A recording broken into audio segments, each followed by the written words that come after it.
Olá, aqui é Gilmar Ribeiro, tradutor juramentado de espanhol em São Paulo, e o assunto de hoje é uma sentença de divórcio da Espanha, cuja tradução para o vernáculo, para o português do Brasil, me foi apresentada para uma análise.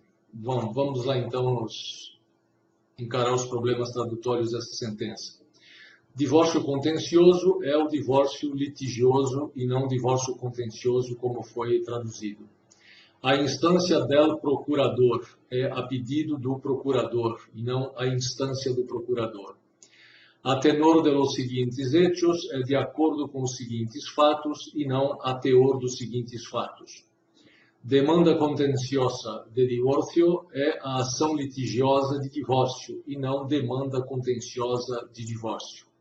Em la que suplica é na qual requer, na qual pede, e não na qual reza a sentença, frase que não faz sentido no contexto.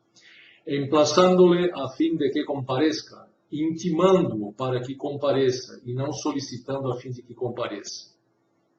En virtud del cual se allana a las pretensiones actoras, em razão da qual se aceita, allanar, allanamiento, é aceitar, concordar, concordância, as pretensões do autor, e não em virtude do qual apresentam-se as pretensões atuais, frase também que não faz sentido no contexto. Em la sustanciación de este juízo, ou seja, na instrução desse processo e não na tramitação deste juízo, e a frase chapa que aparece em texto dessa natureza, antecedentes de hecho, que simplesmente traduzimos por dos fatos, e não antecedentes dos fatos, e fundamentos de direito é do direito e não fundamentação de direitos, como foi traduzido. Parte demandada se allana a las pretensiones, ou seja, o requerido aceita as pretensões do autor, e não a parte outorgada está aberta às pretensões atuais, frase que não faz o menor sentido. A tradução omitiu a abreviação LEC, provavelmente por desconhecimento, que é a Lei de Enjuiciamiento Civil, que é o Código Civil Espanhol. El alienamiento é a concordância e não busca e apreensão, um absurdo tradutório aqui.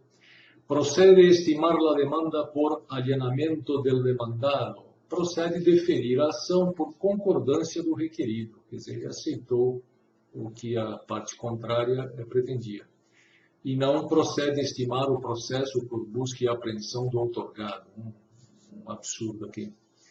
Com estimação íntegra, com deferimento integral e não com estimativa íntegra. Uma vez firme esta sentença, isto é, uma vez transitada em julgado esta sentença, e não uma vez firmado esta sentença, deveria ser firmada, né? Se haga a oportuna anotação marginal, se faça a oportuna averbação. Aqui foi traduzido corretamente no texto que me foi apresentado.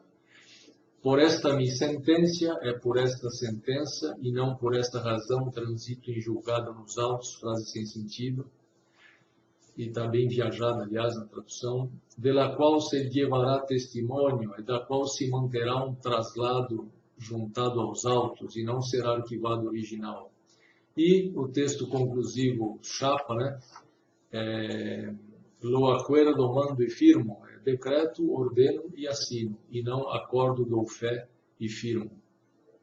Que obra en el encabeçamento de la presente, é que consta no caput da presente, e não que consta no cabeçalho da presente.